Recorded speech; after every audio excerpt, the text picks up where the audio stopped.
Where should you be buying your commercial property? Hi, I'm Jared Krause. I'm the co-host of the Property Powers Australia podcast, and in this episode, Sam Powell and I chat to Steve Palise, who is the founder of the buyers agency firm Palise Property, where they've bought over 1,000 properties for their clients, and he's also the author of the book Commercial Property Explained Simply. And in this podcast episode, Steve, Sam, and I talk about what makes a good commercial property location versus maybe not so good commercial property location. We also discuss what are some of the metrics commercial property investors should be looking at when finding a location. We then dive into what do people typically miss out on or get caught when researching locations. We also discuss why it's important to speak to a town planner for the locations you're looking at buying for your commercial property, and how much effort actually goes into finding a commercial property location on your own without having access to the right data and a team of professionals. Now, there's so much in this podcast episode. I'm sure you're going to love it. Let's dive in. Welcome to Property Pals, the podcast where we share everything around how to build a property portfolio, from researching areas, financing, structuring, buying, selling, and reinvesting to live a life of financial independence. As a disclaimer, any information shared by myself, Jared, Sam, and the Property Pals team is strictly general and should not be taken as constituting professional advice. You should consider seeking independent legal, financial, and taxation advice from a qualified professional.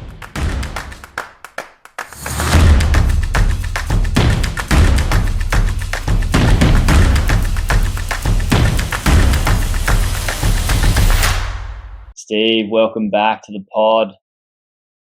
Thanks for having me on again, guys. Looking forward to it. It's going to be good. Everybody listening, this is going to be a series, 9-part series. I think we're going to do about 9, depending on how we go. We might cut it shorter if we feel that we can get more value in a shorter period of time for you guys. But today we're going to be talking about how to find the best locations for commercial property. Now, Steve, I guess we just opened the conversation up with what makes a good location. I know that's a big, broad question, but how do we start with that, and how do we tackle that? Yeah, so we had a bit of a chat. Yeah, we had a bit of a chat before this about that.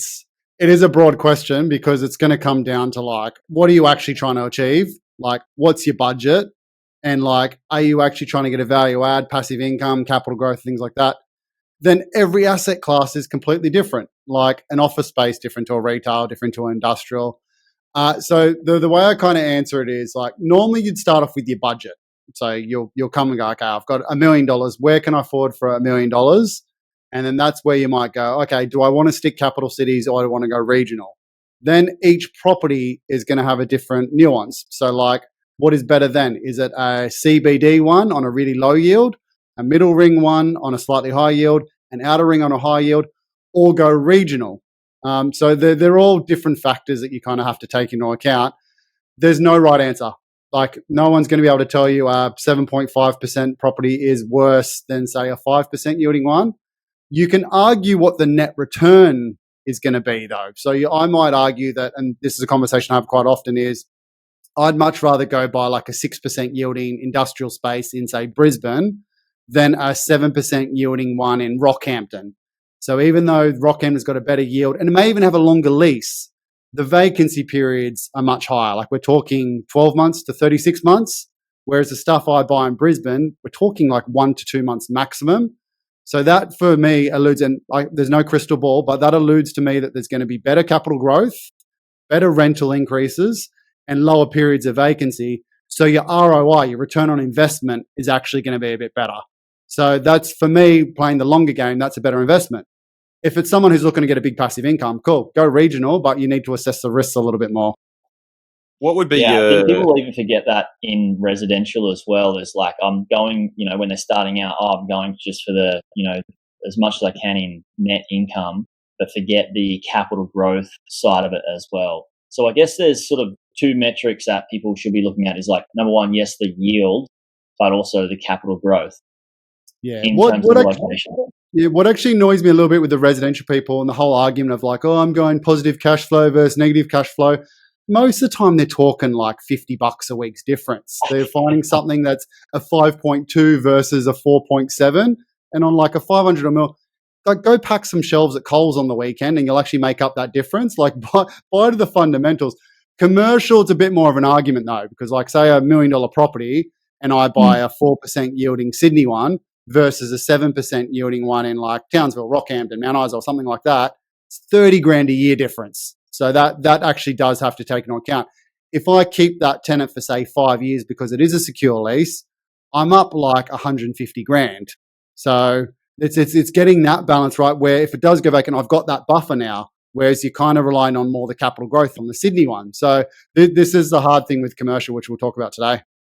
Yeah, my question's around locations. Like, are there sort of core fundamentals that you look into, like supply levels? Like, obviously you talk about outer ring, inner ring, but are there like those, say, Northern Territory commercial? Would you go up to there, or would you you break down that a little bit for me too? Are there those core fundamentals? There is, and I'll answer it in two parts. So being mindful of the residential fundamentals is actually just as important, weirdly enough, because guess what supports commercial properties? People. So they're the ones that need offices, industrial space for like storage and distribution and fabricators and stuff like that. And then retail, they're the ones that go to the medical centers, the cafes. So looking at those fundamentals. So I've only bought like 3 or 4 properties in Northern Territory in the last 7 years, because I think it actually lacks the residential fundamentals. I don't like the resi numbers, so I'm definitely not getting into commercial. Weirdly, and this is going to kind of go back a step, they sort of counterintuitive a lot of the time as well. So like to create like a new area. So when you're talking about like gentrifying area, they're going to build lots of houses, the population's going to grow. So, most resi people are like, I'm going to this area, it's going to grow by 30% population in the next 10 years. The only way it does that is by building infrastructure. So building like warehouses, so they've actually got somewhere for the tradies to actually work out of to build those houses. So in that time of the cycle, you might buy in. The vacancy rates are really high because they're trying to fill it in. And then the residential rates, as they tighten up and they start building it, they get tighter. Then the residential vacancy rates are really high because they've got all these new houses they're trying to get people into. Then that fills up and they kind of go out of sync a little bit with each other. But that's the long-term play. To get rid of that completely, I buy in like well-established areas. Like I'll buy an industrial complex that's already surrounded by residential, and then I can talk to a town planner and go, cool, what's coming up on the cards? And you can see what like low density is changing to medium density. And if there's no space to build any industrial, I can go, look, this is going to be in more demand in 10 years' time because there's going to be more people. Doesn't necessarily mean capital growth because there's other factors. But more demand means I'm not going to have a vacancy rate that kind of goes out of my reach and big long periods of vacancy.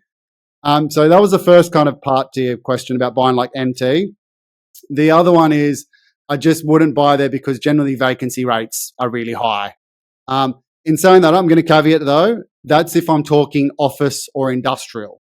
Retail is completely different. You can buy a really low risk retail in a high risk area. So like, funnily enough, a lot of regional towns, the main street retail is actually lower risk than most capital city retail because they've only got one main street.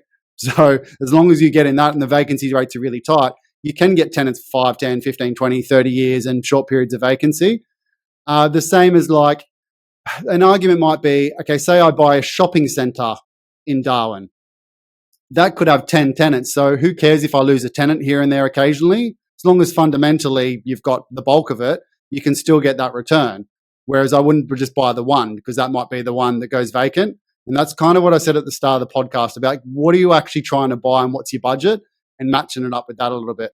Yeah, I've got a question based on budget. So is that one of the first, obviously the first metric that someone will come to you with is this is how much I can spend based on my borrowing capacity. And then does that determine the location, or do you ask them what else are in your goals? Is it more so capital growth, or is it more so cash flow, or is it a blend? And then do you go find the location? And then where do you go from those things that they give you in terms of maybe borrowing capacity and their goals? Then where do you go with narrowing it down into terms of like locations? Yeah, so it depends how low their borrowing capacity is. So if they come to me and they say, look, I've only got a 300K budget for commercial, it's probably less to their goals. Well, assuming their goal is to get a passive income, and that's why we're going commercial. So that's the first step. But then the second one is, okay, what's your risk profile? Like, how much risk can we take on to kind of buy this one? Because most smaller ones, you're going to have a few options. It's going to be a little office space, a little retail in a regional town, most likely, or a small industrial, most likely in like a Brisbane or a Perth or something like that. Just like a little 80 to 120 square meter one. They're all got different risk profiles. So like the office and the retail, they're long periods of vacancy, but you normally get the tenant for a bit longer. The industrial vacancy rates are actually really tight because a lot of sole traders want to jump on them. That the negative is you go through the tenants really often because most sole traders go one or two ways. If they grow, they're upsizing or buying their own place. If they're failing, they leave. So you probably go through a new tenant every like 3 to 5 years on that, but fill it within a month. So that's probably like the lowest risk one. So to answer your question, it's on a small budget, it's more to do with their risk profile. As we start stretching up into like the mill, yep, spot on. We need to assess, okay, what are we actually trying to get out of this? Are we going to re-leverage and use the capital growth to get in another one? How quickly can you save money? Like, can we get into another one from your savings? Or are we using the cash flow to get into it? Most of the time you try to get all three. If you can get capital growth, rental increases, and save a lot of money, you'll get in a bit quicker. So it just depends there. If you guys jump on like, oh, look, we're this mum and dad client. We're going to buy one property, pay it off in the next 10 years. What do I buy? Cool. I probably wouldn't chase yield. I'd probably just chase low risk, get something that always performs, and that way they have a good retirement from it. Yeah, that's sound advice to me. I know we're going to jump around a little bit here, but that's just the way we do it. So, like my mind was a question in my head was, does the residential market somewhat lead the commercial market in location? Like I hear those comments floating around. What's your opinion on that one? Generally, yes, because again, like I mentioned before, you don't have commercial without residential. Like it just doesn't exist. Certain areas, maybe not, like on the outskirts of like a Newcastle, for instance, like which is a major like transport kind of hub, it's less effective. Like the workers are still got to come from somewhere, whether they go like Sydney or that. But it depends what type. Like, yes, for industrial and office, I'd say that's the easiest one. Retail, yes, for large scale, like Westfields and big shopping centers and stuff like that. Probably no for suburban residential. It's like you can go up to like Byron Bay and there's a thriving cafe. That has nothing to do with the industrial area or the residential. It's just because people are going there. So there's tourists walking past that location. Then you go into like the real suburbs of like Byron Bay, and that's the locals. So that they're servicing the local kind of area. And then with industrial, it's what type of industrial and who's it actually servicing. So like the different types of like warehouse, for instance, you've got like logistics, which is like e-distribution stuff, centers. And then you've got fabrication. So fabrication, if it's near like a airport or a port, that's for transporting like interstate, internationally. If it's surrounded by residential, it's for servicing the local area. So that's like mechanics and spray painters and I don't know, just little kitchen fabricators and stuff like that. So each type services are different. So to kind of strip it back, maybe the way to answer it is the commercial property, you need to look at what's is actually servicing. Because the whole thing of a commercial is it's an enterprise to make money out of people. That's why you have a commercial. So what people is it trying to make money out of and what's it servicing? What's the purpose of it? And then you can kind of go back from there. So what are people like somebody that's going to not use a buyer's agent? For example, there are people that I think are a little bit crazy that want to buy in commercial without a buyer's agent and maybe not have the skills to, yet to do it and want to just try it out. What are some of the things that they're missing or not knowing to look for when they're researching locations for themselves to buy in commercial? Okay, so like ignoring the due diligence alone outside of the location research is a hell of a lot. Like you got to do a lot more and you got to know how to do it as well. You also need access to websites that you probably don't have access to. Like unless you've got a CoreLogic login, you're missing half the piece. But in regards to location, it's this grunt work. So like say you find a location, there are some big providers. So like CBRE, Knight Frank, Savills, companies like that release reports like quarterly and half yearly reports showing vacancy rates and what retail spending is doing and stuff like that. The problem with an everyday investor is that does not apply to you. They're looking at like 3,000 square meters plus precincts and shopping centers. You're not going to buy a Westfield shopping center. So you need to kind of look on the smaller scale. it's just grunt work. Like even just going, oh, what's the vacancy rate of an area? You've got to go on CoreLogic, click through every comparable that you can find, see what the leasing campaign was, how long the leasing campaign went for, then to verify it. So call up property managers and find out, okay, what do you got on the books? How long does it take getting filled? So there's a lot more. Whereas residential, you go on like a website like SQM and it tells you what the vacancy rate is for like a 3-4 bedroom house. And it's not perfectly accurate, but it's a pretty good thumb suck. Whereas the other one, it's completely different. They can also be completely different. Like you might be looking at a 200 square meter warehouse. You won't know if it's got a mezzanine area, for instance. So the rent and vacancy might be completely different to one that's 50% office, 50% space. So there is that like intangible ones where experience comes into it. You can do it yourself, but it's a lot of grunt work. To put it in perspective, us just doing a due diligence report on a property takes 20 to 40 hours, and we do it all day, every day. So be prepared. There's going to be about a week's work for you. Jumping on that one too, Steve's done a really good job of outlining, I guess, step by step with his book as well on the commercial side. So if you are thinking about it, please at least read the book first, is kind of my feedback on that one.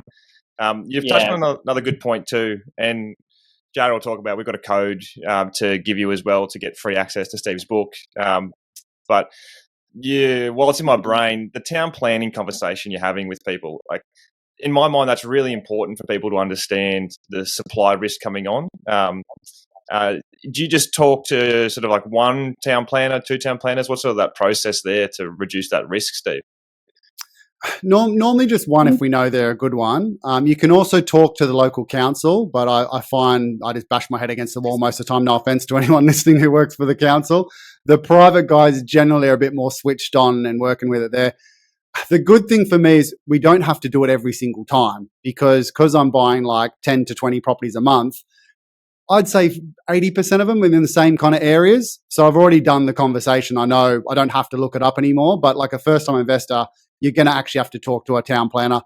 It's just going to reduce your risk. Like you don't want to buy a warehouse or retail on the edge of the city and then they build a Westfields or another shopping centre, which is going to, another industrial complex going to compete with it. And that's the hardest one as well. And there is a fine line. Like I mentioned at the start, you need that infrastructure to help grow an area. Like I get people go, oh, I don't want to buy it. There's a greenfield nearby. They're actually going to build new warehouses. That can actually sometimes benefit you. So I've had one recently. I just did a post the other day where we had an uplift because they built a new one near it and had a higher square meter rate for rent. It actually brought ours up as well, more on par. So we're a little bit less, we're 10%, but we were already 30% less. So it actually gave us capital growth having a new one nearby as well. And it's the same thing. Like I grew up in Sydney's West. So like the Hills district there used to be farmland. So like I could drive out to Kellyville and see all the sheep and stuff. Now you go out there and it's $2 million houses. So it depends what time frame you're also looking at as well. And if you're a bit younger, you can probably take on that risk. Like you can buy somewhere being like, I think this is going to be a cracking area in 20 years time. And as long as you can handle any vacancy through that, you can do really well. That one, I'd probably say try to get a good land component. So you're getting the land uplift as well. But if you're looking for a short-term gains, like say you're a 60-year-old client and you want to retire in the next 5 years and you don't have 20 years to wait for the land to grow, then probably buy in the already established area because the numbers are a bit more rigid. Yeah. With that piece of data, like there's so many that we've talked about really is like borrowing capacity, their goals, looking at locations, vacancy rates, town planning that may or may not be coming up in certain locations. I'm sure there's so much more data to be looking at to make sure a location is a good location for that client and their goals. What are some of the top metrics or the top pieces of data that, maybe there's 3 to 5 that are like the top pieces of data that you make sure are on point when you're buying for a client, Steve? Okay, so first one's return, because the whole point of buying a commercial property is to get some form of return. So like the cash flow is what you look at. How high you go on the cash flow is obviously depends what you risk and what you want to get from there. So return's the first one. Otherwise, you just go buy residential and forget about it. The next one's probably vacancy rate, just because for me, like ex-engineer, it's all about risk mitigation. I want a bigger cash flow return as I can get with as little risk as I can. So the vacancy rates kind of do that. Look at the trend of the vacancies as well. So that's the cool thing about CoreLogic and stuff like that. You can see how it's kind of going. And luckily for a lot of commercial investors, like for industrial, vacancy rates have dropped tremendously the last 3-4 years. Like we're talking down from like 7%, down from 7% down to like 0.3 to 0.5% in most capital cities. So when 7 years ago, when people used to go, oh, don't buy commercial, it's too high risk, they were somewhat right. Now, not so much because vacancy rates are so tight. We're almost on par with residential. That's where you've got to be mindful, obviously, the new stock coming on there. And there's stuff outside of my power I can't control. I can't control the economy, interest rates, wars in Ukraine, supply chain issues and stuff like that. But that's why it's investing. If it was foolproof, everyone would do it and it'd be guaranteed everyone would be rich. So looking at the area, the vacancy, the other one's probably just make sure everything's approved. That's probably more specific to the property, I'd say. I'm trying to go through the things that are kind of burn people. Infrastructure and transport around it. So like we mentioned before, talking to town planners, especially if you're buying regional, like you don't want to buy in an area where they do a diversion through the city or there's a new complex getting opened up there. And then the other ones, for office space, it'd be culture, surprisingly. I used to just talk numbers, but for me, moving forward, and this is going to sound a bit woo-woo, office culture is changing. I don't care who says it. People go, oh, people need face-to-face contact. There's some cool stuff coming out. You can put on virtual reality goggles and go to office meetings pretty much live from now. I even saw Disney. I'm not sure if you guys seen this. Disney have a platform now, like it's like a little ball rolling thing. You can actually stand on and walk around in different directions and run on. And it also can move you as well. So you can sit there and it can actually emulate like the chair moving and stuff like that. So we're 10, 20 years time, we're not going to want to sit on a train for an hour and a half to go into the Sydney CBD, for instance. So I think cultures for office space and retail somewhat as well, because that might open up some options for capital growth. If you're choosing a good lifestyle area, that's what's going to bring that area forward. But yeah, they're probably the main ones I'd look at first. Yeah, absolutely. I think about with retail, like similar to what you say with office and the technology and how culture's changing, but also retail shopping, how that can change with images of your body and your size and your shape, and trying on a digital dress or shirt or pants or whatever to see if it fits you and see what it looks like before you even have it bought or sent to your house, eliminating people going to retail shopping centres too. So things that will change in the future for sure. Yeah, Joe, that's probably a little misconception as well, because not many people buy retail shopping. I'm talking big scale stuff like the big Westfields and stuff like that. And that's part of the stats you can almost don't ignore. But when you see retail spending's down, that has bloody nothing to do with the cafe that you own or the medical center that you own. Like, I don't care how many people are going through David Jones buying stuff. Like, that's going to have nothing to do with my personal retail investments.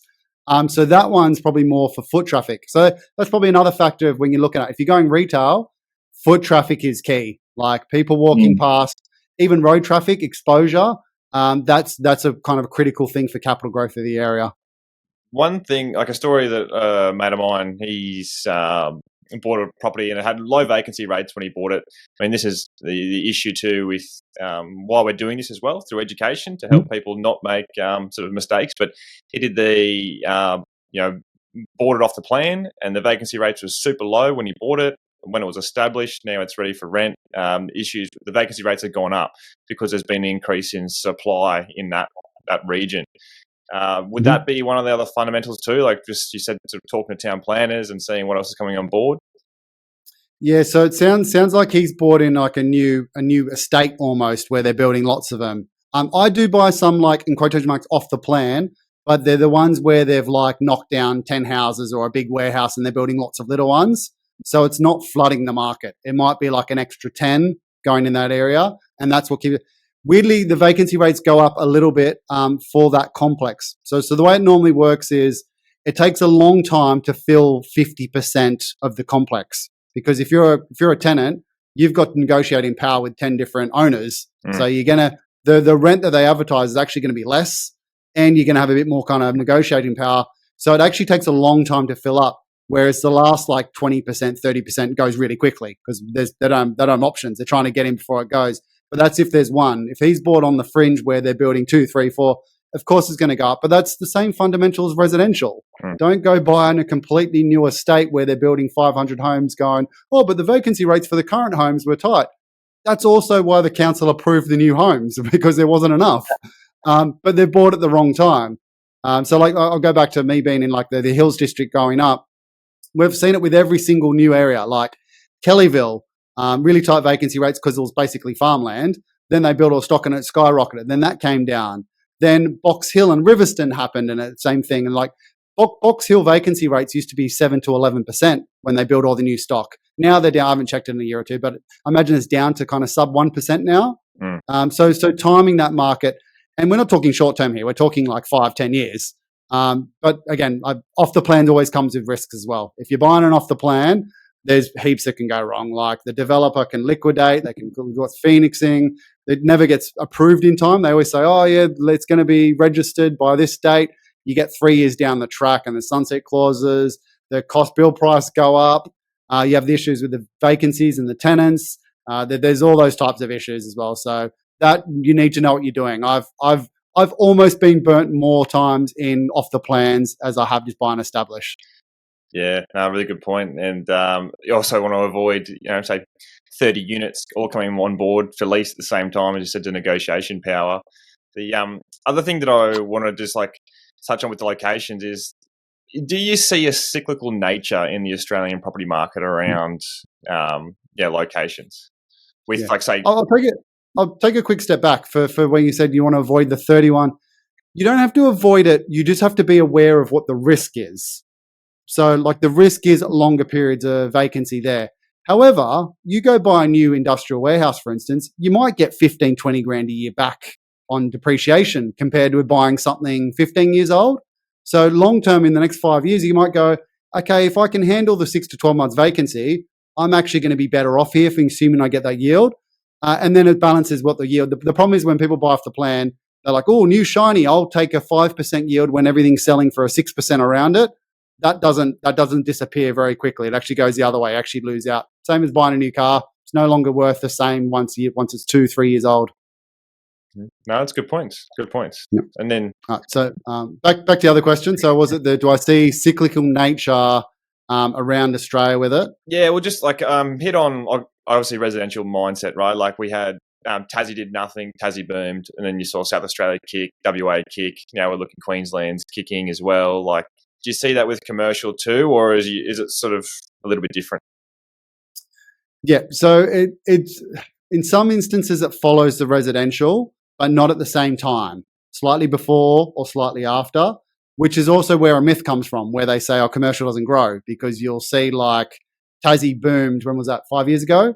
So Hobart and Launceston kind of took off. Now commercial in the last kind of 3 years has taken off. So all those people that had like 50% growth on their Hobart house within a few years were like, oh, go resi, hope commercial's not growing at all. Then it kind of comes a different. So there has an effect there on that. COVID obviously had a bit of an effect. But yeah, they all happen in their own cycles slightly. Weirdly, the last 3 years, they've all kind of performed really well. And the main thing is that unemployment's really low and vacancy rates are really tight.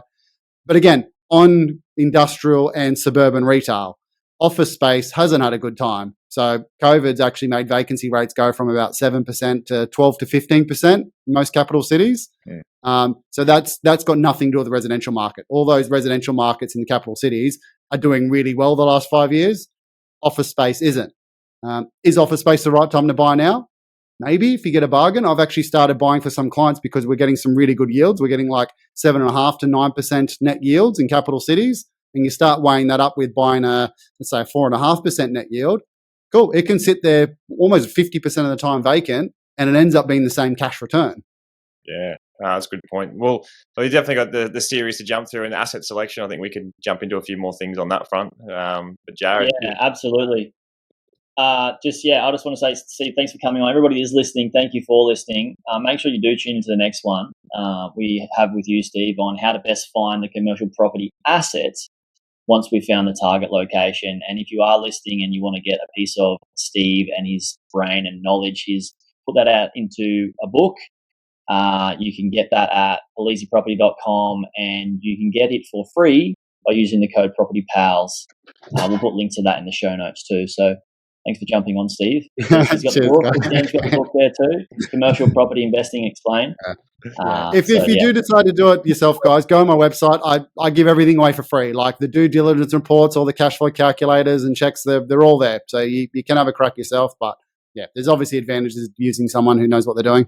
Yeah, and you do it every Absolutely. day as well. You reduce. It was all about reducing risk when it comes to investing, and Steve sort of mentioned that. But it comes with education first, and then you got to make those educated decisions for what to do next. But reach out if you have any questions, propertypals.au, and check out Steve's book and jump on the code Property Pals. And yeah, thanks, Steve. Let's have a chat on the next one. Awesome. Thanks, guys.